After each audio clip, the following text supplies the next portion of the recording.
Jasmine ജാഫറിനെതിരെ വലിയ വിവാദമാണ് ഗുരുവായൂരുമായിട്ട് ബന്ധപ്പെട്ടുണ്ടായത്. അതിനെ പല രീതിയിൽ കണ്ടവരുണ്ട്.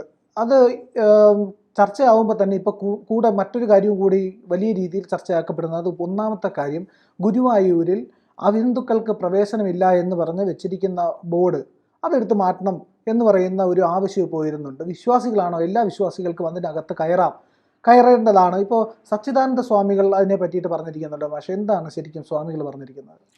സച്ചിദാനന്ദ സ്വാമികൾ പറഞ്ഞിരിക്കുന്നത് ഈ പറഞ്ഞ രണ്ട് നിലപാടും, ഒന്ന് ക്ഷേത്രം ഹിന്ദുക്കളുടേതാണ്, ഹിന്ദുക്കൾക്ക് മാത്രമേ പ്രവേശനമുള്ളൂ, അഹിന്ദുക്കൾ പ്രവേശിക്കാൻ പാടില്ല എന്ന ഒരു നിലനിൽക്കുന്ന സമ്പ്രദായം. ആ ഹിന്ദു പ്രയോഗത്തിലേക്ക് പോലും കേരളം വന്നതെന്നാണ്. ആരാണ് ഹിന്ദു എന്ന് കുറെ കൂടി വിശാലമായി നിർവചിച്ചുകൊണ്ടാണ്. അവർണർക്ക് പ്രവേശനമില്ലാത്ത ക്ഷേത്രങ്ങളായിരുന്നല്ലോ മഹാഭൂരിപക്ഷം. 36-ലല്ലേ ക്ഷേത്രപ്രവേശന വിളംബരം വന്നത്. അന്ന് മുതലാണ് ഇപ്പോൾ ഈ എല്ലാ ഹിന്ദുവിനും പ്രവേശിക്കാമെന്ന അവസ്ഥ വന്നത്. ഇപ്പോഴത്തെ അവസ്ഥ മിക്ക ക്ഷേത്രങ്ങളിലും ഹിന്ദുക്കൾ പ്രവേശിക്കുന്നു, അഹിന്ദുക്കൾ പ്രവേശിക്കുന്നില്ല. അതിനെ ഇപ്പോൾ കുറെ കൂടി വിശാലമായിട്ടാണ് പ്രിയൻ വ്യാഖ്യാനിക്കുന്നത്. വിശ്വാസികളായ എല്ലാവർക്കും, വിശ്വാസി എന്ന് പറയുന്നത് ഏതെങ്കിലും ഒരു പ്രത്യേക വിശ്വാസത്തിലേക്ക് മനുഷ്യൻ വരുന്നത് പിറന്ന കുലത്തിൻ്റെ പരിമിതി നോക്കിയിട്ടല്ല. അല്ലെങ്കിൽ മുസ്ലിം കുടുംബത്തിൽ പിറന്നവനൊക്കെ ഈ ഹിന്ദുമത വിശ്വാസത്തെ തള്ളിക്കളയുന്നവരോ അതിനെ അപരത്വം കൽപ്പിക്കുന്നവരോ അല്ല. അപ്പോൾ ക്രിസ്ത്യാനിക്കും അങ്ങനെയുണ്ട്. അപ്പോൾ ധാരാളം ഉദാഹരണങ്ങളുണ്ടല്ലോ. അപ്പോൾ നമുക്കിപ്പോൾ യേശുദാസിന് ഗുരുവായൂരമ്പലത്തിൽ പോകാനുള്ള അദമ്യമായ മോഹം കൊണ്ടാണ് വയലാർ ആ പാട്ട് എഴുതി കൊടുത്തത്. ഗുരുവായൂരമ്പല നടയിൽ ഒരു ദിവസം ഞാൻ പോകും എന്ന് പറഞ്ഞ പാട്ടുണ്ടല്ലോ. അപ്പോൾ രാമോർമ്മയോട് വലിയ സങ്കടം പറഞ്ഞപ്പോൾ രാമോർമ്മ പറഞ്ഞത്രേ, ദാസ എനിക്ക് ചെയ്യാൻ പറ്റിയൊരു പണി ഞാൻ ചെയ്തു തരാം, അത്രയല്ലേ പറ്റുള്ളൂ. അദ്ദേഹത്തിന് അതിമനോഹരമായൊരു പാട്ട് എഴുതി കൊടുത്തു.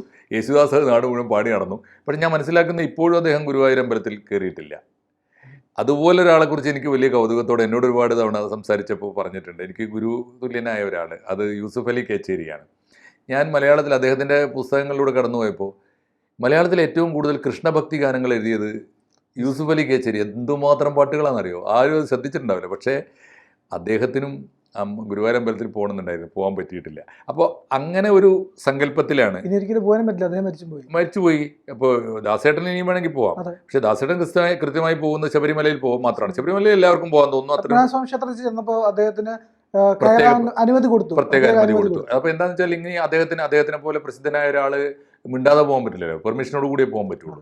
അപ്പോൾ അത്തരം പെർമിഷനുകൾ കൊടുക്കുന്നുണ്ട്. അതിന് മാനദണ്ഡമാക്കാവുന്ന ഒരു വാദം അല്ലെങ്കിൽ ഒരു ശരിയായ നിലപാടാണ് ഹിന്ദുമത ദേവാലയങ്ങളുടെ ഭാഗത്തു നിന്ന് ഉണ്ടാവേണ്ടത്. അത് ജന്മം നോക്കിയല്ല, ഊരും പേരും നോക്കിയല്ല.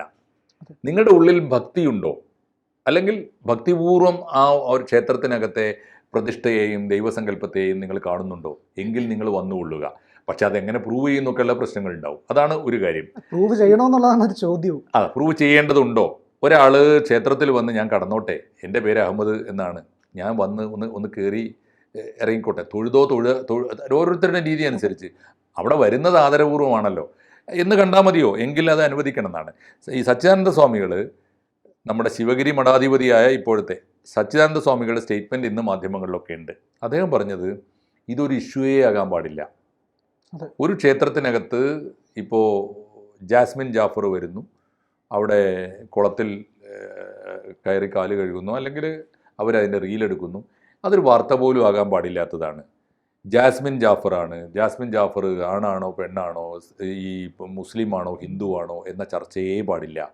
എല്ലാ ദേവാലയങ്ങളും എല്ലാവരുടേതുമാണ്. അതാണ് ഏറ്റവും ഒടുവിലത്തെ. അത് ശ്രീനാരായണീയ ദർശനമാണ്.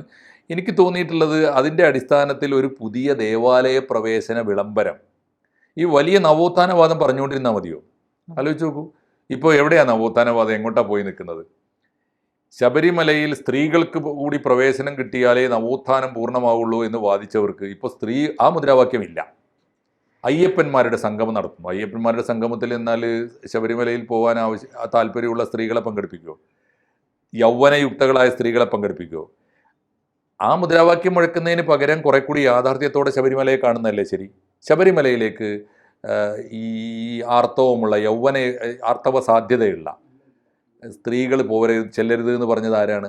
ഇവിടുത്തെ ബ്രാഹ്മണ മേധാവികളല്ല, സവർണ മേധാവികളല്ല, നമ്മുടെ ദേവസ്വം ബോർഡല്ല, ഗവൺമെൻറ്റുമല്ല, കോടതിയുമല്ല. ആരാ പറഞ്ഞത് ചെല്ലരുതെന്ന്? അയ്യപ്പനാണ്.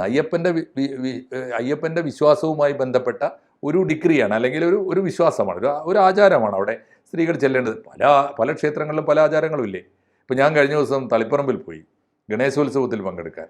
തളിപ്പറമ്പിലെ രാജരാജേശ്വര ക്ഷേത്രത്തിൽ സാക്ഷാൽ ജയലളിത വന്നിട്ട് ഒരു പകലാണ് അവർ എത്തിച്ചേർന്നത്. അവിടെ ഫ്ലൈറ്റ് ടൈം അനുസരിച്ച് ദേവസ്വം ഓഫീസിൽ ഇരുന്ന് വൈകുന്നേരം വരെ, സന്ധ്യ വരെ. കാരണം അവിടെ സ്ത്രീകൾക്ക് സന്ധ്യാപൂജയ്ക്ക് മാത്രമേ കയറാൻ പാടുള്ളൂ. ജയലളിത സ്ത്രീ ആയതുകൊണ്ട് ഇരുത്തി അവർ. ക്ഷേത്രാചാരങ്ങൾ തന്നെ വളരെ പവിത്രമാണ്. അവർ പോലും നിർബന്ധം പിടിച്ചില്ല. അവരുടെ ഒരുപാട് സുരക്ഷാ ഇഷ്യൂസ് ഒക്കെ ഉണ്ടായിരുന്നു, എന്നിട്ടും അവർ കാത്തിരുന്നു. അവർ തിരുവനന്തപുരത്തെ മലയങ്കൈ ശ്രീകൃഷ്ണസ്വാമി ക്ഷേത്രത്തിൽ സ്ത്രീകൾക്ക് പ്രവേശനമില്ല. ഇല്ലാത്ത ക്ഷേത്രങ്ങളുണ്ട്. ഒന്ന് ആലോചിച്ച് നോക്കൂ. സ്ത്രീകൾ പിന്നെ പൂജാരിമാരായ ക്ഷേത്രങ്ങളുണ്ട്.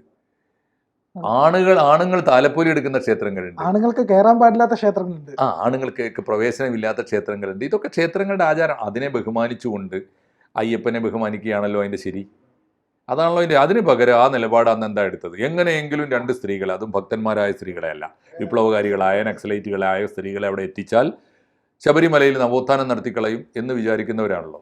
അവരാണ് ഇപ്പോൾ അയ്യപ്പ സംഗമം നടത്തുന്നത്. ഇതുപോലെയാണ് ഈ പ്രശ്നം. അതിന് പകരം അങ്ങനെയാണെങ്കിൽ അവർ മുൻകൈ എടുക്കേണ്ടിയിരുന്നത് എന്താണ്? ഒരു ദേവാലയ പ്രവേശന വിളംബരം. ക്ഷേത്രപ്രവേശന വിളംബരമല്ല. ക്ഷേത്രപ്രവേശന വിളംബരം ആർക്കാണ്? ജന്മം കൊണ്ടോ വിശ്വാസം കൊണ്ടോ ഹിന്ദുവായി തീർന്ന ഏതൊരാൾക്കും ശ്രീ പത്മനാഭൻ്റെ നാട്ടിൽ എന്ന് പറഞ്ഞാൽ തിരുവിതാംകൂറിലെ ഏത് ക്ഷേത്രത്തിലും പ്രവേശനം നൽകാവുന്നതാണെന്ന് 36-ൽ. പിന്നെയും 10-11 കൊല്ലം കഴിഞ്ഞിട്ടാട്ടോ ഗുരുവായൂർ അമ്പലത്തിൽ വന്നു. മലബാറിൽ പിന്നെയാണ് നടപ്പായത്. ഞാൻ പറയുന്നത് ഈ നവോത്ഥാനത്തിൻ്റെ പേര് പറയുന്ന സർക്കാർ നാട് ഭരിക്കുമ്പോൾ കൊണ്ടുവരാവുന്ന ഒരു നിയമമല്ലേ അത്? എല്ലാ ദേവാലയങ്ങളും ആരും തടയരുത്. നോക്കേണ്ടത് എന്താ? ദേവാലയങ്ങളുടെ സുരക്ഷ നോക്കണം. അവിടെ കുഴപ്പമുണ്ടാക്കാൻ ആരെങ്കിലും വന്ന് അവനെ കൈകാര്യം ചെയ്തോളണം. ക്ഷേത്രത്തിൽ ഈ പേര് പറഞ്ഞിട്ട് എല്ലാവർക്കും പ്രവേശിക്കാമെന്ന് പറഞ്ഞിട്ട് അവിടെ കുഴപ്പമുണ്ടാക്കാൻ വരുന്നവനെ, അതിപ്പോൾ ഏത് പൊതുസ്ഥലത്തിനും ബാധകമല്ലേ? ആ സുരക്ഷാ ഭീഷണി നമ്മുടെ ആശുപത്രികളിൽ, നമ്മുടെ മാർക്കറ്റുകളിൽ, പാർലമെൻറ്റിൽ പോലും സ്ഫോടനം നടത്താൻ വന്നവരില്ലേ? അപ്പോൾ അതങ്ങനെ ഒരു കാലത്ത് അതൊരു ഭീഷണിയായി കാണേണ്ടതില്ല. ദേവാലയ പ്രവേശനം ഒരു പള്ളിയുടെ മുമ്പിലും അമുസ്ലിം വരണ്ട എന്ന് പറയാൻ പാടില്ല. അത് എനിക്ക് തോന്നുന്നു ക്രിസ്ത്യൻ ചർച്ചുകളിൽ അതില്ല എന്ന് തോന്നുന്നു, ആർക്കും കയറാം. മുസ്ലിം പള്ളികളിൽ അത് ആരും എഴുതി വെച്ചുകൊണ്ടൊന്നുമല്ല, പക്ഷേ പൊതുവെ ഒരു ധാരണ അങ്ങനെയാണ്.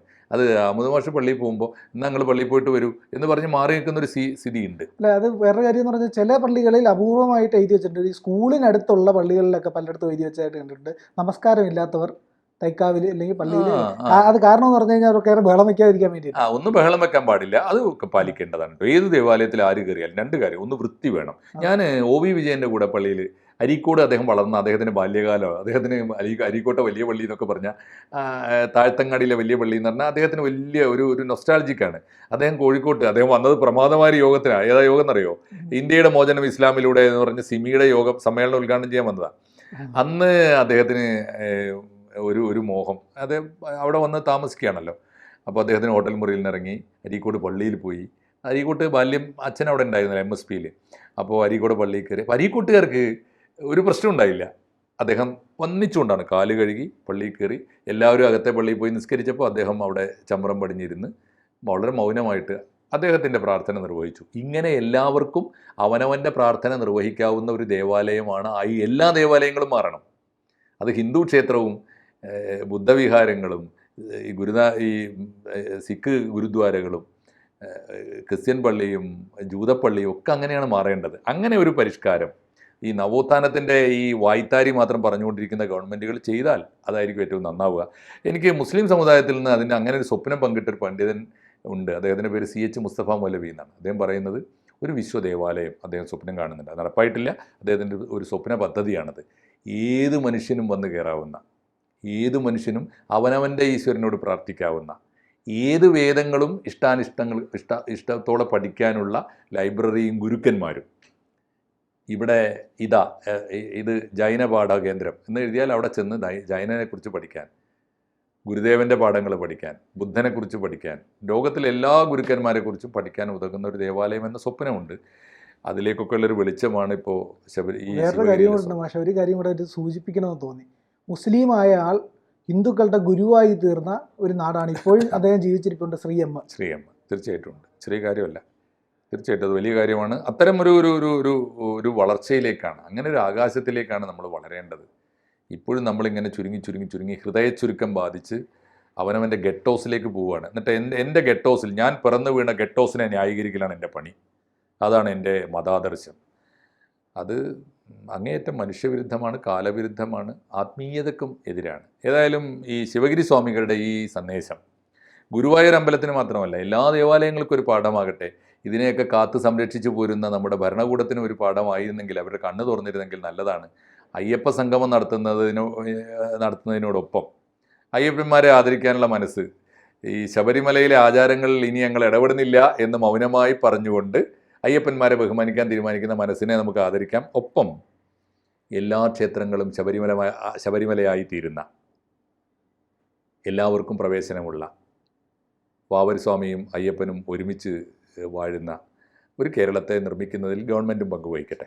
കൂടുതൽ വാർത്തകളും വിശേഷങ്ങളും നിങ്ങളിലേക്ക് എത്താൻ ABC മലയാളം സബ്സ്ക്രൈബ് ചെയ്യുക, ബെൽബട്ടനും അമർത്തുക.